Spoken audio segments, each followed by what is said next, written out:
Hey, what's up, everybody? Welcome back to Brainwashed to be Broke, the show where we expose all the lies, all the beliefs, and the conditioning we were taught since we were born and what is truly possible. Today, I'm here with Alyssa Smith. She's a coach, an executive functional coach who helps parents stop over managing and raise capable, confident, resilient kids. So, I'm really pumped to have her here.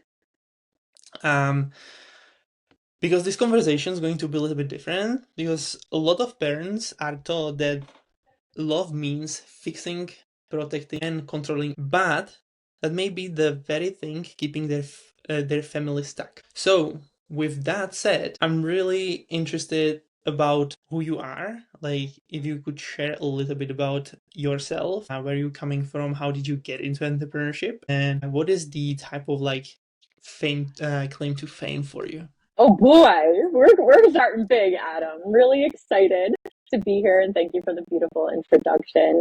Yeah, my name is Alyssa Smith. I'm a former teacher for a long time, ADHD coach, parent coach as well. Um, gosh, my story started in a tiny little upstate New York town, painfully shy as a kid, top of the class, but that didn't mean that I liked talking to anybody. So the Alyssa you see now is very different from the one that I grew up as, the identity I lived in for my first, 13 years of my life. Yeah. So what got me started, get me out of that was sports at a young age. My best friend decided to join the soccer team, and I'm like, what am I supposed to do with my life? And she's like, I mean, you could play too. And there we go. That was the first step into going, oh, I could choose differently, right?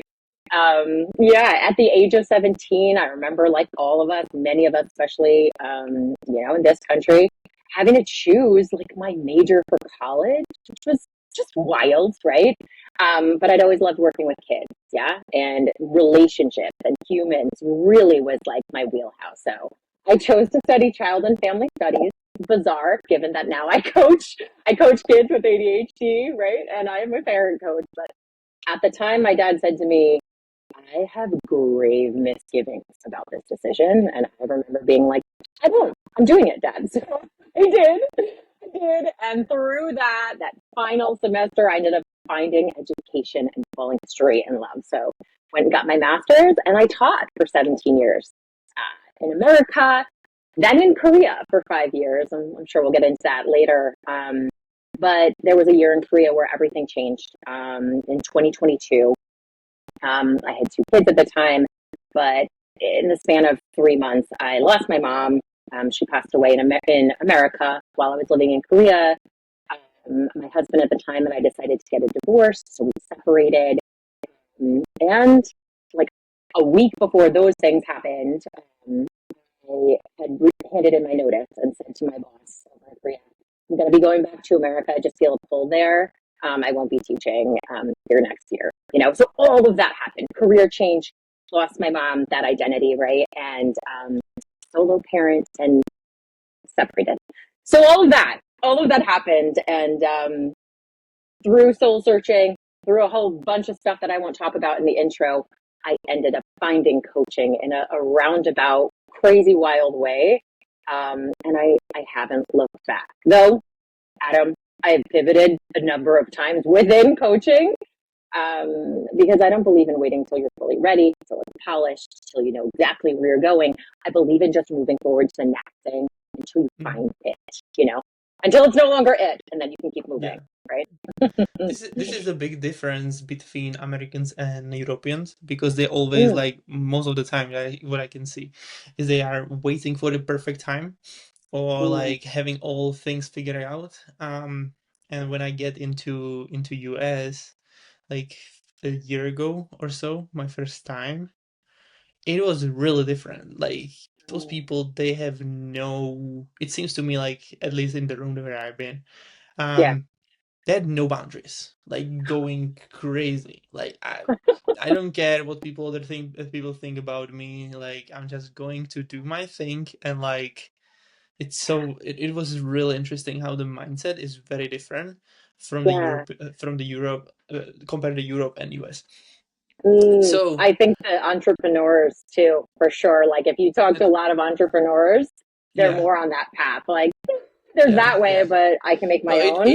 it was an FHL. So like if you know like Russell Brunson, okay, so we've been in Yes. FHL, and like it was really different. Yes. Like I have never met That. so many people that they've been like real like action takers and like Yes. going towards some type of vision. It's Yeah. which is like it was super inspiring. And that was like after that, actually, that brought me to to start to finally show up and start building this whole podcast. So that was literally, it has the effect, because like Yeah. without it, I wouldn't be able to meet up you and other people. So it's like so many of them. Holy smokes, these days, so Yes. crazy. You're inspired by the people you're around, right? So it's really Mm, important who you surround yourself with yeah, repeatedly, you know? yeah, yeah. Mm. So I'm looking most of the time looking to be around people that actually um, are really not just discipline, but what I'm trying to say, like they are visionary. They going to some Mm. towards something. They building. They are Driven, caring about, ambitious. driven. They seeing the whole like the world from different perspective, and like that really like fascinates me and motivates me at the same time. But yeah, this is really interesting. What can happen when people start finally showing up, you know, and like talking to people, because like I believe that one of the biggest scariest things to actually do is talking to people. And I don't Yes. know how about you, like if you had this type of issue in your the beginning of your journey, or maybe like even when you were a kid. Yeah. How did you Like deal with feeling, it actually? How did you get out of there? ugh, get out of like kind of being in my head and worried about talking to people. Yeah, like yeah, worrying Sports, I about would honestly say it's wild because when my best friend was like, hey, the one I hung out with every day, she lived right up the block from me, when she was like, I'm going to join soccer. I was like, what am I supposed to do with my life? Like my first crisis. Yeah. And she was like, well, you could play too. I'm like, do you know us? We don't have any athleticism. Like we're yeah. putting like daisies in our mitts on the field. D, are you kidding? Anyway, I joined, right? I joined that. And on that soccer field, like being the one who like never even did kiddie soccer, I refused. My dad coached. I was like, I will not do that. And my mom didn't force me. Yeah. But there I am, seventh grade. I started playing, and I'm realizing while I'm in the sport, actually caring, like wearing the jersey, a little bit of competitive nature would come out, right? I'd see it academically and I could lean into that because I was good, right? But as an athlete, no way, no way. Anyway, I'm like, oh my gosh, people are messing up all around me, and then they go on and they keep trying. Like you mess up and then you fix it. You mess up and then you fix it. And I was like, oh, I can't get scrappy. Oh, look, I'm thumbs upping you. I'm like, I can get scrappy too. Let me do it. So I started to learn through sports, through being a total dunce, knowing nothing, to like, I could run a little faster. I could run a little harder. How are they fixing it when they mess up like I just did? Yeah. So that need to be perfect to like know exactly what to say, that kept me from ever raising my hand, even like once in elementary school. It started to disappear fast and furiously on that soccer field. And honestly, 2 years later, I was the only one in my grade who got called up to play varsity level. Like literally, all my friends need to play JV, and I'm the little ninth grader playing with 11th and 12th graders because I thrived in learning in that active environment where you're surrounded by like people who are ambitious and driven. You know what I mean? So sports helped me come out. I still remember my coach Interesting. calling me over Wow. one day and being like, Alyssa Shepard, what Yeah, what yeah. happened? And Wow. me going, I don't know, coach, but here I am. Now I know it was athletics. It helped me be okay messing up and finding myself through those mistakes. Hmm. Yeah, lots of people are actually comparing entrepreneurship and like, you know, to actually like a sport, like Mm, literally, you know. yeah, I see it. I And see it now. yeah, Yeah. and because I've been playing football, you know, since I was like 4. So yeah, Yeah, so what's your much. position? Oh What my do you like gosh. playing then? Oh no. I was the I don't know what is the word in English. I think a defender, like on a side. So I went on the Same. right side. Fullback. Is it? Yeah, yeah, yeah. Oh, Yeah, okay, fullback. okay, Yeah. okay. Yeah. Oh, good. So always there. But the reason was because well, they always put like I've been playing defender, but I was always like sent to actually like you know attack the yeah Hmm. because Hmm. like I had the I was always like really physically well like Hmm.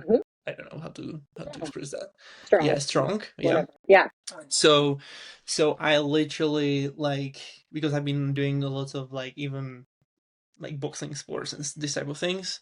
So Hmm. I really loved doing those type of things. So I've been like way better way better place than most of the people that have been playing with me. So it was like always like they've been using me everywhere. But I remember the point what I want to bring is that I remember that I was always like really confident when I was on the field, but when it comes to like stepping out of the field and actually going and, for example, like I would be able to even go to the fight in that on that field. Like literally, so how ambitious I was about like winning and like doing everything for like I'm really wanted to, And then when I step out of from the field, I will completely something change, and I've been like very shy, this type of always on the side, which is really interesting, Yeah. Yeah. right? Yeah. Because for you it worked differently. It literally like lets you to become the person that more certain type of person, like literally being a Yeah. better version of yourself. But It was for me it this. didn't actually. It's really I think interesting. it was that with friendship. As I'm hearing you Okay. talk, I'm like, it wasn't just the sport. I think it was realizing that I had some humor in me that I'd really Mm-hmm. only shared with my one best friend my whole life. Like, that's it, right? So there Mm-hmm. was some humor. And like, if other people heard me say it, they'd be like, oh, she's funny. And people would gravitate toward you when you spoke. I'm like, oh, I see. God, Okay. actually use my Yeah.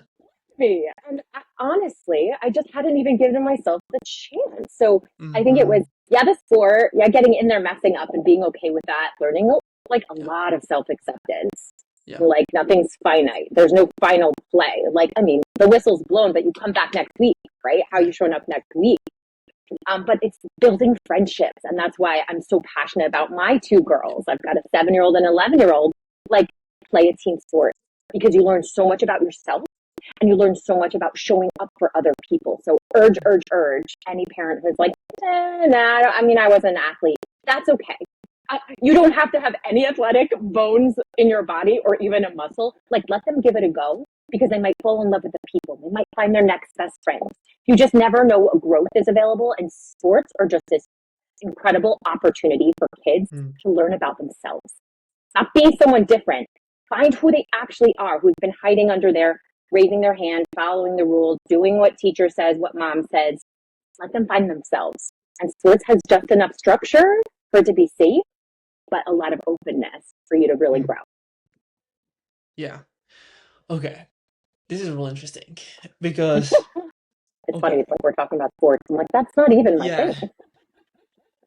This is really interesting because like when it comes to like doing a sport and like combining because okay, one thing that you mentioned, did you have experienced first time that people actually like you? Mm, yeah.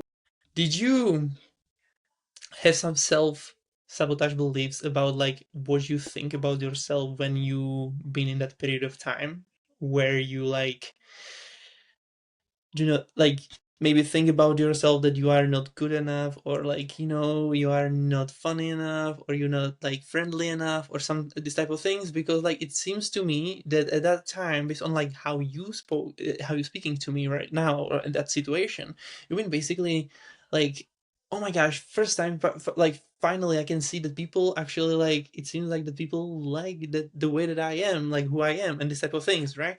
So like I'm really like, because maybe there are people who are literally having this type of say like same beliefs or similar beliefs that like literally is holding them back because they think that they have to be something specific, Yeah.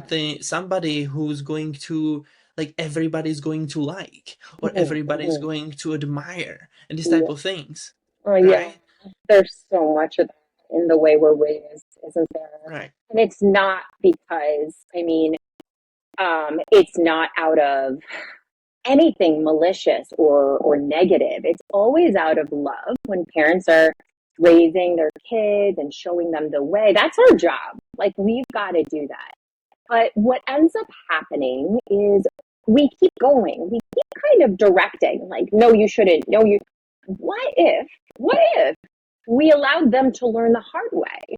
What if we let our kids say that ridiculous thing that's going to piss off the room, and they say it, and then they learn to read the faces around them. They learn, oh man, I can't just jump in like that. I got to put a toe in first. I got to get some social capital first. You can't just rush in like that. You know what I mean? Like, I think we've been on a pendulum. You know what I mean? Like, we always go back and forth over the years with parenting about how much to guide. And I think we're so anxious now, especially well-educated parents. We just want the best for our kids. We want to make sure we're not letting the side down. So we're giving a lot of advice. But where the intersection of the kind of teaching and educating that I learned and that I coach teachers in and that I lead workshops globally in is, it's not so much about telling kids where they need to go. It's about giving them problems and asking them, what do you think? You don't know? Cool. Get together with this group of kids. What do you think as a team now? Look at it together. And this is kind of how I work with families as well. There's a challenge, and instead of it being parent versus kid sitting across from each other or kid versus kid, we get people sitting on the same side and looking at the challenge together from the outside and going like, that's feeling like a challenge. What are some ideas we have? See the S there? There's not just one way. There's so many ways we can solve all our problems. And I think getting more of that infused into education, into just the way we see the world, and like giving ourselves a break as parents and as teachers. Like, you're not the end of the line. There's going to be a lot more of adults, a lot more life situations. That's where we learn the best anyway, through our mistakes. So let them fail. Be there on the side for them after, you know? Be there with them and just be like, man, that sucks, bud. That sucks. What do we do about it? You know? And sometimes they just needed somebody to say, that's really hard. That's it. Yeah. You know, we make it harder on ourselves because we care so deeply. What if we trust our kids to be able to fall and to get back up? And if they don't, we extend the hand and we help them up. Yeah. I love it. And like, based on what you said, this is literally the opposite that we've been taught in school. Getting people around. No, that's cheating. Yeah. Yep. Like collaborating. No collaborating. Yeah. Eyes on your own paper. Yeah, but is that the real world, right? We're thrown into teams with all types of people. So why on earth in public schools are we saying, put up the blinders, be on your own? No, throw them into teams. Like, I had third graders starting businesses every single year as groups, as teams. Would they fight? Yep. Would they miss deadlines? Yep. Would products fail? Yep. That's real world. They have to be exposed to that stuff. So as much as you can invite kids into the real challenges, hey guys, I got a problem. I'm the only one tidying in this house. That's not happening anymore. We're sitting together because I know you're smart. All of us are smart. We're going to come up with something. Let's do it. Today's the day. Come on, I need all your ideas. Let's go. Right? And suddenly, we're all together. Right? Why are we telling ourselves as parents we got to do it one way? No, you don't. Right? No, you don't. And in classrooms, that's the same. I would sit down in the circle with them and I would be like, hey, can you write that challenge up on the board? I need the team to discuss it and figure out. And I would sit there and raise my hand occasionally, but let the kids solve it. This is how we raise leaders who can step into a world that is not get written. Yeah. It's going to be so wildly different from the way what we're living in right now. So we got to have kids learning how to talk to each other, how to disagree respectfully, how to come up with new ideas and F around and find out, quite frankly. Yeah. What do you find the hardest part when it comes to when you talk to a lot of parents? What are the biggest usually like struggles when it comes to how the family like works actually? Yeah. If that makes sense. 100% makes sense. So there's a few big struggles that are very common. If they're siblings, that's one of them. Parents are really worried about sibling conflict because it just stresses Okay. everyone out. The bickering, the fighting, you know.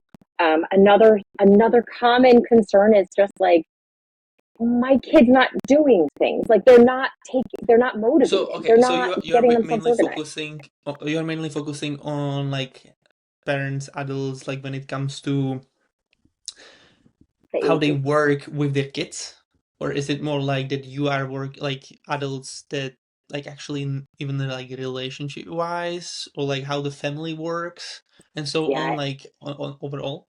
beautiful question. So after 17 years in education, I know that everything comes down to the relationships underpinning all your systems. Okay. So the teachers that struggled the most skipped focusing on relationships, skipped Mm-hmm, inviting the kids into creating the rules or the essential agreements of the classroom, skipped mm-hmm. inviting kids into the day-to-day problems like where the heck Yep. are our pencils going? They make it their problem. They solve it. Yeah. So when I'm working with families, if it's a one-to-one situation, it's so variable, right? But it's often things like kids are bickering. What do I do? What's my place? Or my kid doesn't take responsibility for anything. And I feel like if I can do it, I should do it. But now I'm seeing often it happens right around middle school. Oh my God, they're going to middle school and they don't have any of the skills they should have to be independent. And it's like, yeah, because we've been overdoing for them and overfunctioning for them. And that's okay. You're not alone. You're like most American families, quite frankly, right? Gosh, my best friend's Albanian though. So her family is not that way. She's like, do it yourself. Do it yourself. Are you serving our guests? Like very different, right? But we tend to overdo as Americans over here. Like, if I can do it, why wouldn't I? I want him to think I love him. I want him to know. It's like, well, you know you love him. They know you love him. He knows that, right? But are there other ways you can show it? Can you show him you love him by going, I think you're capable of more. I think you're doing a little bit to get by, but I think you have no idea how capable you are because you're not even giving yourself a chance to figure this one out. I'm right here with you. And I This work. is very different mindset. Yeah, very different shift. So big of a difference. Wow. Yeah. Because Yeah. like when It's I the see progressive like schools. in dysfunctional families is literally like most of the time what I can like actually experience it was basically lack of communication. Most of the time, like the biggest like at least what I see. I don't know if it's for you, but Mm, like lack of communication is one of the mm, biggest. yeah. Um, People just don't communicate because we are not taught to communicate at all. Like we are taught to listen and shut up, basically, and Seen and you not know, heard, right? yeah, Kids are yeah, better seen and exactly, not heard. Uh-huh. yeah. And that's how I'm older than you, Adam. I can tell. There's no wrinkles there. But that's how like my parents grew up with that. Children are Mhm. better seen, not heard. Sit down, shut up, follow the rules. That's how Yep, our parents, our boomer parents, were raised. yep, So I'm here millennial style. And we were raised by those parents who were kind of like finding their way out a little bit, yep, but that was their patterning, yep, right? yep, So yep. often you'd have one parent who's that way, and then the other parent, opposites attract, who would be more like, can we find another way? Another parent's like, yeah, my way or the highway. Nope, take a hike, get out of here, stop, be quiet, which was how and where I learned, right? How to fall in line, follow other people's rules, be quiet, get it right. Yeah. And then sports, I'm like, wait a minute, mess around a little bit here and still be successful, still I be liked, see. Okay, okay, right? okay. That makes Yeah. sense. But Yeah, now a lot of us, I've been raised in very similar environment. Like when it comes to like my parents, I don't know how old you are, but like my parents are 50 now. So yeah, I mean, like they've been still raised this a similar way as you say, and like there was like things that I have to do like every day basically when it comes to like garden for example and this type of things, and like I get it, like that's normal, like that was at some point like normal, but like it's still like the child should have for example their own space, right? Like to actually do for example what they love to do, not yeah, that you're gonna just be like a slave of the house because their parents actually working, for example, so much to actually get by because like that was the environment that I raised, been yeah, literally raised in. So I haven't seen yeah, them much. I've been most of the time taking care of the house, then actually being able to be with my friends and so on.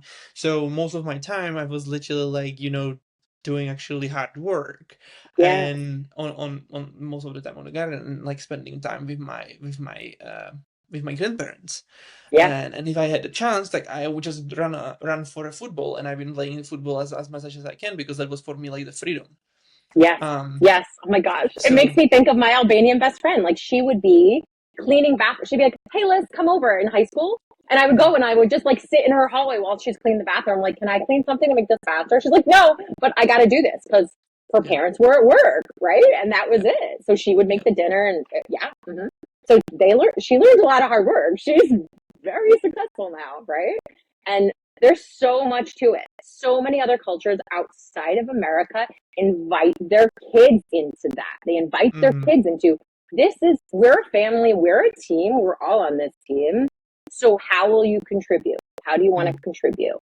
And somewhere along the line, we're like, wait. It's my job to make my kids happy. It's my job to give my kids everything they want. No, it's not actually, because that's not the real world. Your kid's going to go to school and start to cry when they hear no for the first time. They're not, Mm-hmm. not going to know how to handle themselves. They're not going to Yeah, learn, yeah, you can do that. But after you finish that, yeah, right? yeah. Have Yeah. you have you have you experienced parents that literally supporting their kid like literally to be a freaking cat at the day, like in one day, and then second day some freaking different type of animal? I don't know, like, but I heard from people that I know that they are literally teachers in the schools or in a what is it, kindergarten, that literally kids that are going there in a costumes of freaking cat or different type of animals and literally doing the sound of the animal the whole day, and they want to be the animal. And like I was like, are you kidding me? That's freaking ridiculous. I'm, Have you ever heard of that? and I've got a couple of masters in I education. don't know what One the is heck in is going early on. That's childhood some too. some I some mean, drama imaginary play probably has a, or yeah, something. that. I mean, I don't know why you'd do it a whole day, and I don't know why you'd like limit a kid to like a meow all day. That doesn't seem That's very in crazy, line with right? goals. I don't know. Like, look at But it. Like, where are we living? imagination, Is this? creativity, there's a little bit of that. Like, I'm all for fun too. I think in a lot of schools, we forget about fun. Teachers are so focused on that, Yeah. hitting the Well, target. We're forgetting the layer. the thing Yeah, is that the teachers didn't eat like if they do not accept it, the kid going to complain, and now the teacher going to get like gonna get discipliner. called out basically, or get whatever from the family that And they the are kids not. who are furries. Is this furries? My daughter has talked to I me about the don't kids who know. are They just been she's okay, working in normal like in a okay. village This is furries. school, and Uh it's huh. like Uh huh. really like insane. This is I was like, new. wow. My 11-year-old, my tween who's in middle school, has told me about this year. I hadn't heard about it till this year. She's like, "No, mom, there's a thing," and like you pretend you're an animal. And I was like, "Ooh, how?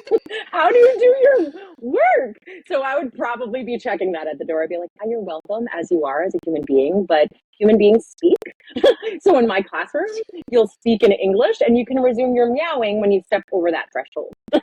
Do you? But we have to speak in English in our classroom.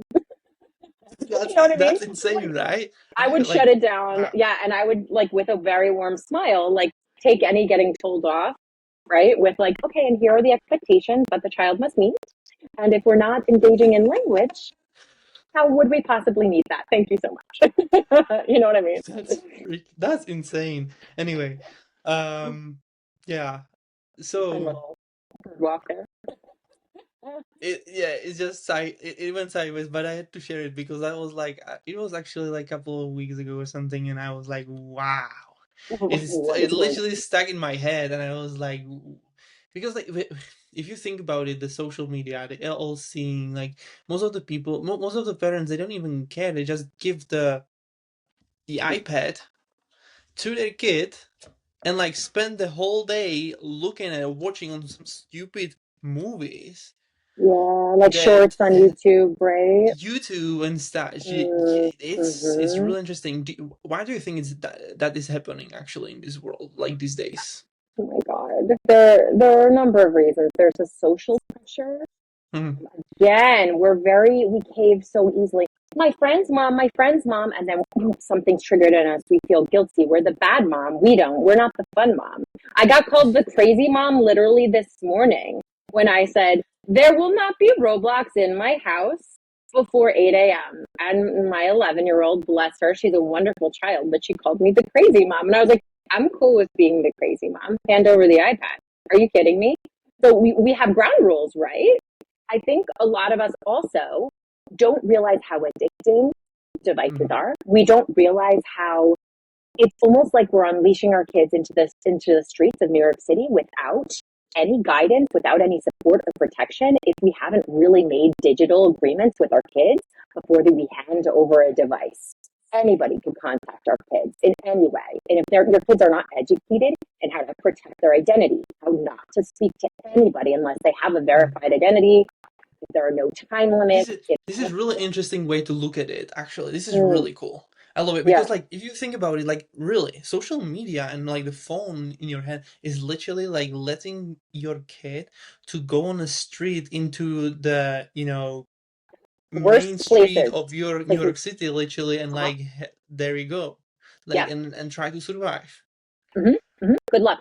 And then worst part is a lot of us like they shut the door. They're in their bedrooms by themselves. So one of the first things should be, yeah, if you're on a device, it's out here. It's out here where I can see what's going on. Number Mm-hmm. one. So you're not letting your tweens, absolutely not your tweens, onto internet behind a closed door, right? Number two, how much time are we spending? Number three, you go on a device with a goal. Don't go on a device with endless time in mind. I can do whatever I want. I've got hours and hours, right?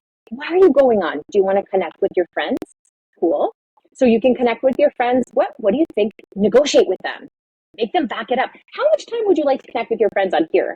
And how much time would you like to connect with your friends in real life? Because I'm just Yeah. going to tell you which one feels more fun. And they might Mm. be like this and be like, really? Because you seemed like you had a really great time at the beach last weekend. Probably a little more fun than this. This feels real to them. It gives them dopamine hits. We are seeing children get addicted very, very, very young, and depression rates have risen, anxiety rates have risen. Kids who are just don't know who they are because they're trying to be someone else. So social media is even separate from YouTube. Like just being on a device, social media not included, it pulls them down. So just Yeah. if you've got young kids, set the ground rules before you hand it over. And please don't tell yourself, I've already handed it over, it's too late. Heck no. Heck no. We are the parents, we are the leaders in the room. We know what's safe, we know what's not safe. We can change our mind at any time. We're in charge. So your kids will be like, you said, yeah, I changed my mind. Watch me. I'm in charge here. I'm the leader. I changed my mind. And would you like to hear why? They're probably not.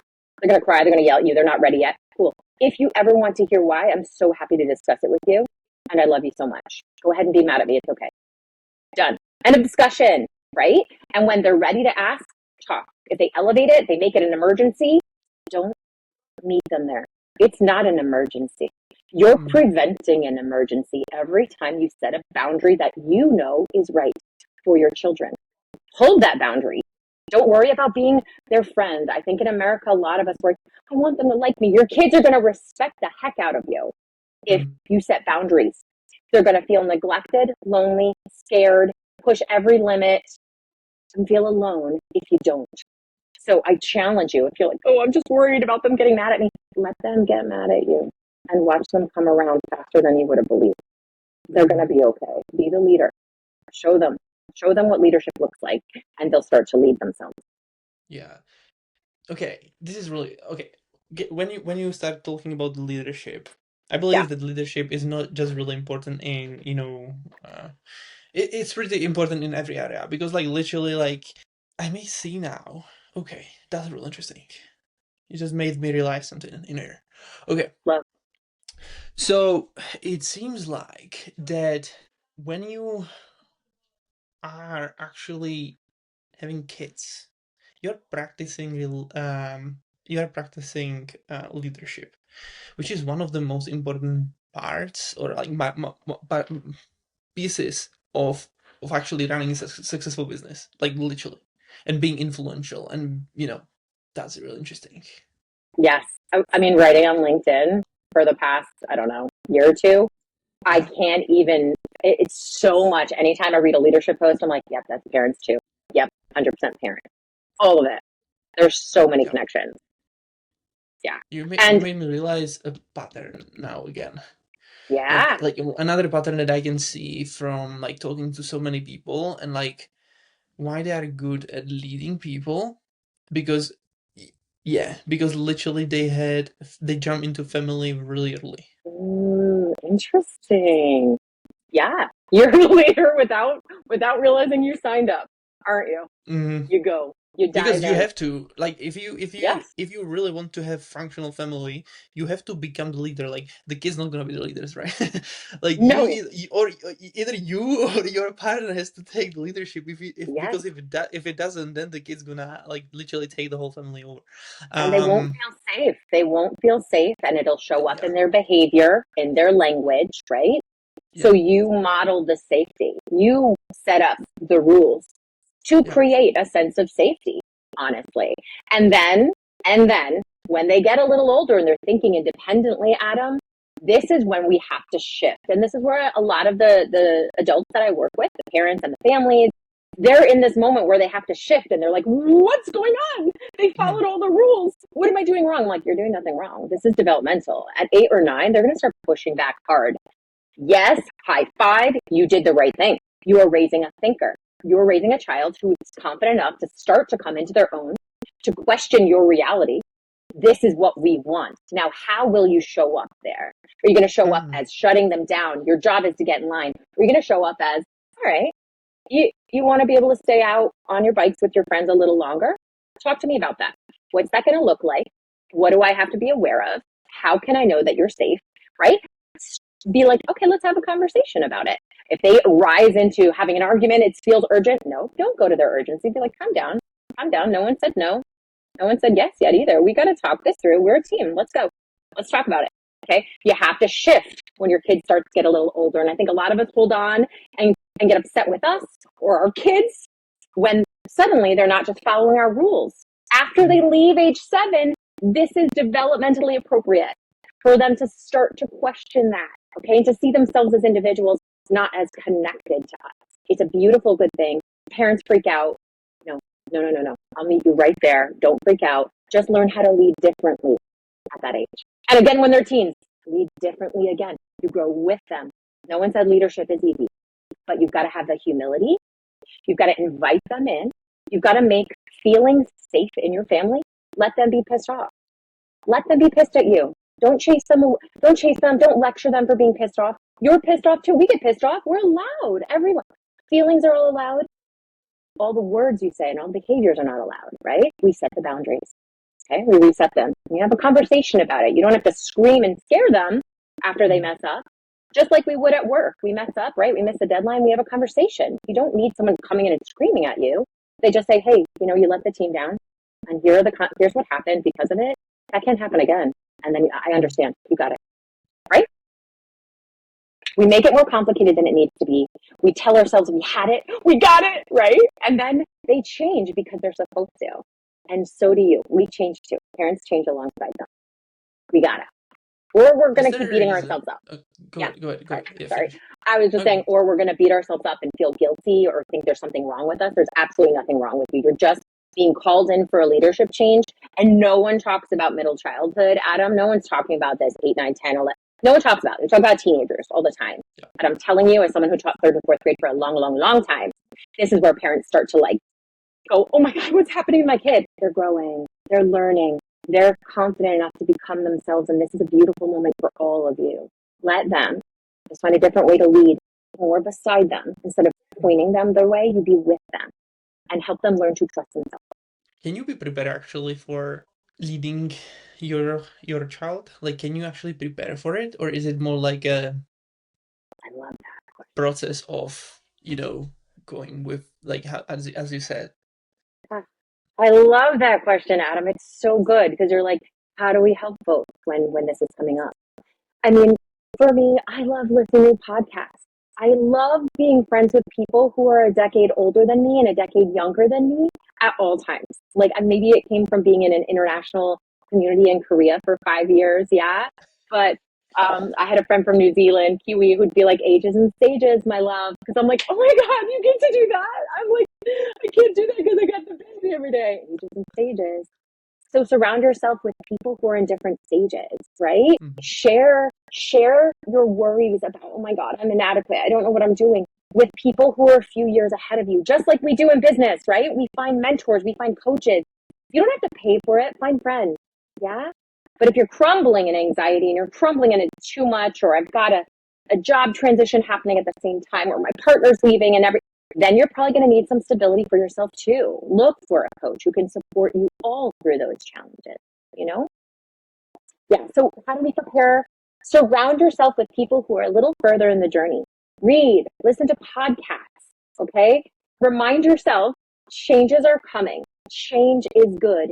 Change is part of the process.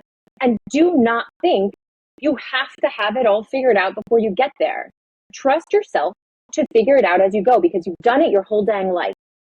And you're not going to stop just because there's a kid beside you. In fact, you're going to be ramped up and more focused and full of love and resourceful than you ever were, because you are not prepared for how much you love your kid and how hard you're going to freaking work to make sure that they're okay and they have everything they need to figure it out. The hardest part is stepping back a little when they're in a big Mm-hmm. crisis. Like, do I let him make his decision about college? Yes, you do. Yes, you do. Okay. Is it an expensive decision? It freaking is. The more you can let them learn to trust themselves and to realize that no matter what comes at them, they're going to figure it out and they're never alone, because you're there believing in them and supporting them no matter what comes. They're going to be okay. Mm-hmm. They're going to be okay. So you don't have to know everything about child development. You just have to be willing to kind of trust that you're going to figure it out with them, and say that out loud. Be like, buddy, I don't really know all of this. I don't know what to do. That's a really tough breakup you're going through, man. I don't even know what to tell you, but I know that I care so much about you. And I know that sometimes you just need someone to sit with you. Do you want me just to sit with you today and just shut up and be here with you? Right? I'll do that. Yeah. What do you need? Don't be scared to ask, what do you need? What would help right now? Most of the times they're going to say, I don't know, but they might come back later and just hug you for like a full minute. They needed that. They just needed to be invited in. This is really interesting. Okay. I don't have kids, so for me it's like really, for me it's like really interesting to see, because I haven't, like, I actually been a kid and like until like 15 years ago, like 10 years ago. So it's Yeah. a really short time for me. And like seeing this from that perspective also, and what I probably, like, for example, even miss from my parents to seeing and all of those things, is like really actually, there are lots of things that resonate. And like the respect also, like the boundaries and respect also, because like kids not getting respected also, it seems to me, like, because like they just taking it from that side, like especially it's like if you are if you are if you are if you are raised in the family that, like, this is the way and you're not gonna question anything, like you are not respected at all. It feels like that because like you have to follow Mm-hmm. this road, and that's it. Like there is no questions about it. What Yeah. I'm gonna Whose road say, is it? you're gonna do, right? Yeah. And it's someone else's road. And then suddenly you're 20 and you're Yeah, like, what road is mine? I have no idea, because I was never invited to the conversation. And now I yeah, have to make my own road. How? yeah, We got to teach them how, you know? yeah.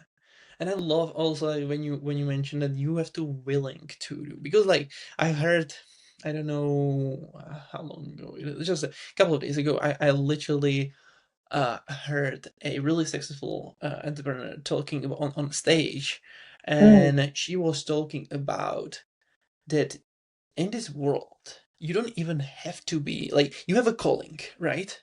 yeah. So you are Yeah. basically not showing up because you are, for example, you are not willing to actually show up because, like, what, you have the calling. You are not willing to show up because you have this type of limiting beliefs that holds you back. And she was also like, and she was talking about, like, when you have those limiting beliefs, like, for example, I don't know what was she, like, that she is not, like, she is not good enough, or this type of things. They were, Mm, or I don't know where, I don't remember exactly, but there was like, the way that she expressed it was that in this world you don't even have to be the best. You don't have to be even really, really good to be to step out to your calling. And be able to change your life or start making money online or anything like that. You just literally has to Yep. willing to take the The step risk. and Yes. do the take the risk It's and a risk. literally start moving, Yeah. because you're gonna figure it out on a way, Yes. because that's Yes. what we do as a humans Yes. in every area anyway. Confidence and capability come Yeah. after action. We know this as entrepreneurs. We want to. We're trained our whole life. Oh, build your confidence. Get Mm-hmm. confidence. No, the only way to build confidence is to actually do something, to get out there and do it, to fall on your face with that soccer field, on that soccer field in front of everybody, right? And then get the heck back up and try Yeah. again, right? That is how confidence is built. That's how capability and skills are built too, right? For parents, for Mm-hmm. kids, for entrepreneurs. So you get it, right? And we got to start asking, like, what if, instead of, what if in the positive way? What if it turns out better than we ever imagined, right? And says who? When there's something in our brain that's telling us, you couldn't do this. Answer back, talk to it. Says who? Who says I can't? My dad's not here right now. My mom's not here right now. Says who? Says me? What if I could get started? I don't know the result, but what if I could get started? Right? I want says who? Who says? There was a song by Sarah Bareilles. I'm dating myself. You were probably a 5-year-old, Adam, but when I was in Korea, it made no sense. It was a 12-year-old song, but I was in this process of, after I quit, I was like, I put in my notice. I will be leaving in June. You get 1 more year out of me. And my principal was like, what's your plan B? I'm like, there is no plan B. There's no plan B, right? I'm going to find my way. I'm going home. I'm probably going to coach. I'm going to figure that out, right? Anyway, Exactly. I love this, because like if you yeah. think about it, people are people are trying to plan everything to future. I get it. Like the goal is this to be there, right? Like you have to have a goal and vision to actually like where you're heading, because Yeah. people without a vision perish, right? So it's like it's really simple. And now if you think about it, like the what the heck? I forgot the thought. It was the what you were talking about. You were talking about the um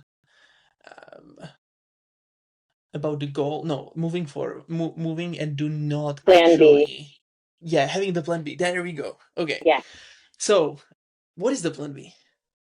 Doing what you do, or like doing what you do right now. So if you are, for example, employed and you hate it, you're gonna like, this is one of these plans that you can have, or you're gonna shift it, and you're gonna basically start, for example, something on your own, or something that actually going to you know be able to actually accomplish what you want, right? Mhm. But like people are start doing like multiple plans. If I'm going to do, like, for example, if I'm gonna start a business, I'm gonna have better to have a plan B, so I can go back to actually like to, for example, to the being employed thing, Yeah. to like, I mean, so it I'm can just be like there. It's say, always there, but what are you holding in your mind? Are you yeah, holding both in your mind at the same time? I believe that's confusing to the universe. I believe that's confusing to your subconscious mind. Pick what you're moving toward and keep moving there. And if you get there or you're on the way and you're like, this isn't it. I gotta revisit. I gotta pivot. Then do it. But yeah, don't hold multiple visions. Like the world. I mean, I knew I could always go back to teaching. I could, Adam. I could, but I haven't needed to yet. I'm 3 years in. Like I haven't needed to yet. It's always there. There's always that old version of you could return to, but I'm not going back there, right? mm, yeah, The song, I need to bring you back to the song. This song, you're gonna laugh. I'm gonna need you to listen to it after this podcast. It's an old song now. I think it's from like 2010. Sarah Bareilles, King of Anything. Okay, I'm telling you, this song chased me around despite it being 12 years old, despite me being in Korea. When I was in my like cover letter send, resume send, I was like, I just need a job in America. Let's just get a job. Like October through December, that crazy year, I lost my mom, separated from my husband, all that grief. I was just applying blindly. Apply. Someone will hire me. This song found me in Korean cafes twice. The song King of Anything. It found me on my iPhone. I hadn't listened to it in forever. I'm like, why is that coming up? And it's basically, who cares if you disagree? You are not me. Who made you king of anything? You dare tell me who to be? Who died and made you king of everything? That song chased me, and I was like, I don't want. What am I doing? Why am I telling myself I have to go back? I have to do this again. I have to sell my soul to something that I don't fully believe in. What? And I put it down. Like, I was like, that song is back. Like, the second time I was in a Korean cafe, it's a 12-year-old song. I was like, what is going on? I stopped playing. I found myself in the 6 months following that. I started doing yoga. I finally learned to meditate. And if you've got an ADHD mind, oh my gosh, is that a game changer? I started looking within instead of at other people. I was like, I'm going to figure it out step by step. Yeah. So if you're feeling stuck with like, oh, I can't, I'm not good enough, I'm not confident enough, I don't think I can, my mom doesn't think I can. Who says, whose opinion matters most right now? Is your mom going to be in that job with you? No. Right? And have you ever let yourself down before to the point where you're not existing and you failed completely? Right? No. You're going to figure it out.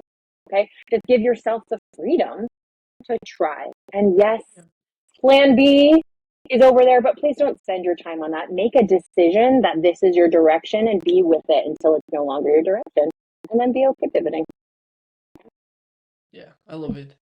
Because like yeah, it's so true to me, like, because like I've been having this this backup plan also, like always when I've been starting out. Oh my god, like the backup plan is that, right? And like going back to, but I hated it so much, and like I hating to be there, right? Because like people are most of the time they are motivated by actually like pain, Yeah.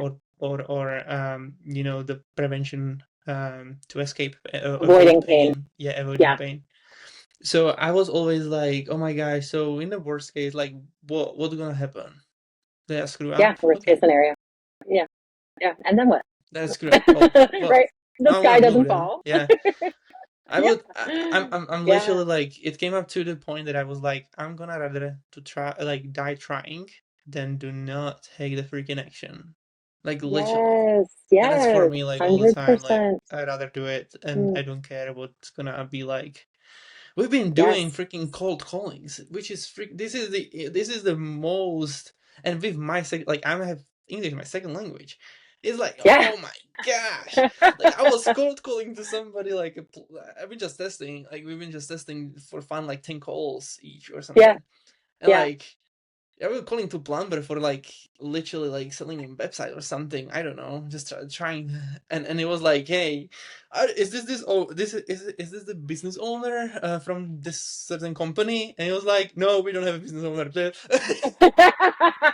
I was like, oh well, thanks. That was one Oh, of the man. that was one of the good ones, actually. That was like, people are like really interesting. Like when it comes to cold calling, people, like, you have to have a balls. But like Yes, you do. I Yes, you believe, like, when you actually step out from your from the zone of, like, you're the do. comfort zone type of thing, Mm, mhm, and you start actually showing up, and the in my opinion, one of the best ways to get really to find yourself really quick and like build the certainty in yourself is literally doing sales, talking mhm. to people as much Yeah, as possible. yeah, yeah. Because It's like, hard.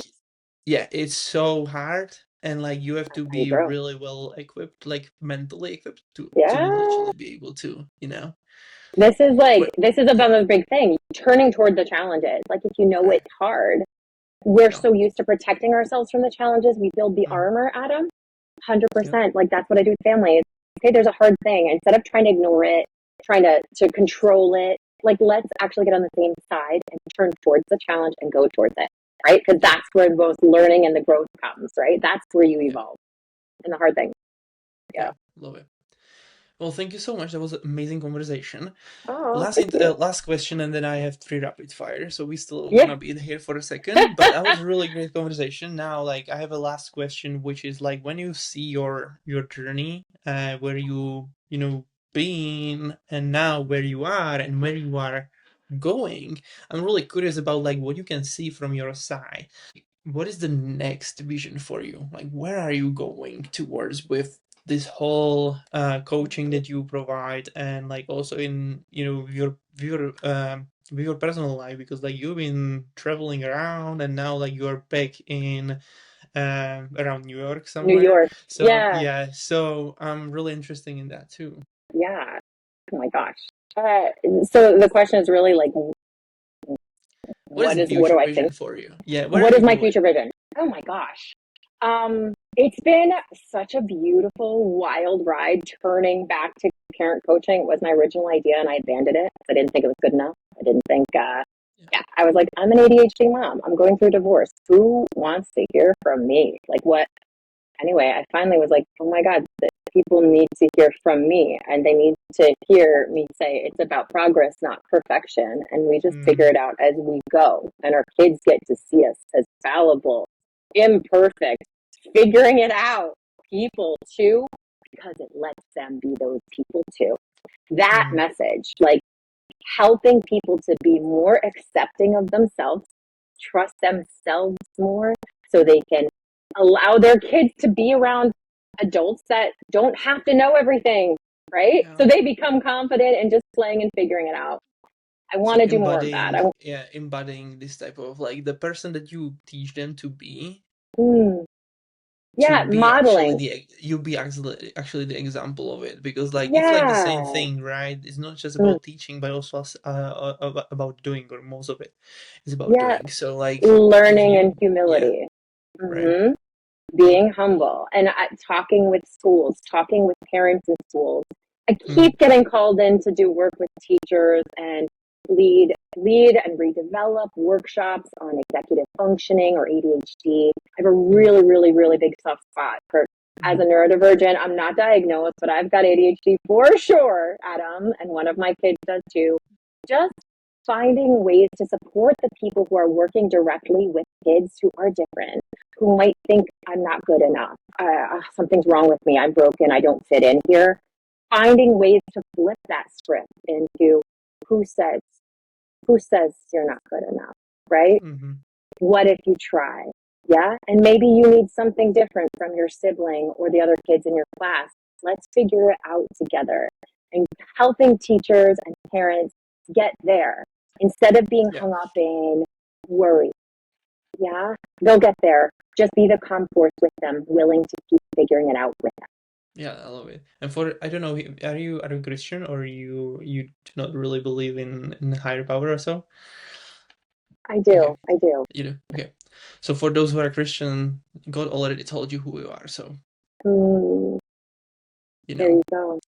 So yeah, well, thank you so much. That was, again, a really amazing conversation. So to finish this episode, three rapid fire. First one is, what would be a book that you would recommend somebody that literally like shifted the way that you see, you know, how people works, like, in that era of like parenting, your actually like in your expertise. Mm, gosh. I mean, the giant, the force to be reckoned with in our field right now is Dr. Becky Kennedy. Good Inside is just a gorgeous book. And she helps us, you know, respond with love and to the human beneath the behavior. So that book, if you haven't read it, go ahead and read it. Can I say a second one? Sure. The Anxious Generation. I'm going to be leading like a local book club and reading that soon. Powerful stuff, especially if you're thinking about kids on social media, wanting kids not to grow up anxious, depressed. Go Mhm. ahead and read that one too. Jonathan Haidt. Amazing. If you would have the power to delete an advice from the internet, what would you delete that doesn't serve people? That's a great question. Um, telling people how they should parent. There we go. And I coach parents. You, every child is different. Every family is different. You create Yeah. your own system together. So don't go Mm, look at someone's script. Use this script to talk to your kids. No, put the script down. Look at your kid. Relate to them heart to heart. I'm telling you, you're going to go so much further than trying to read from a script. Connect. Ignore. So mm-hmm, I would delete every single script. How to talk to your kid about goodbye, heart to heart. mm-hmm. No, trust yourself, and your kid will learn to trust themselves too. So more like focusing on the fundamental principles, actually, like that are like never changing, not really going to and just trying to fit into script, but more like how human actually operates, how you can connect with like with those Connect, people more, with those connect. kids more, and so It's on. Yeah, all makes connection. sense. Any team you build is based on the connection.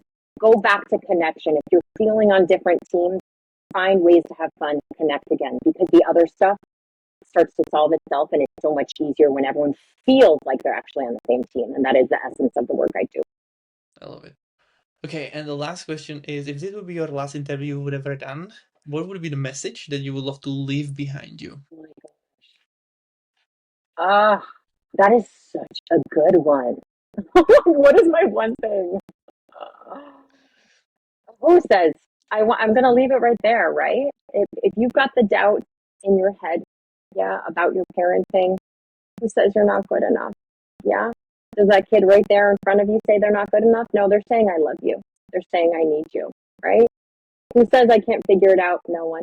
Is there any evidence for that? No. You're going to figure it out now. You always do. Be kind to you. Be kinder to yourself, because in your kindness to yourself, you're modeling self kindness and self compassion to your kid. And I think that's something the entire world needs a heck of a lot more of right now. Love it. This is beautiful. Awesome. Well, where people can find you to connect with you or support you? Awesome. You can find me at Alyssa Smith, MED, on LinkedIn, Alyssa Smith on Facebook. I'm on Instagram too. It's called at Same Team Families, but my website's there too, alyssasmithcoaching.com.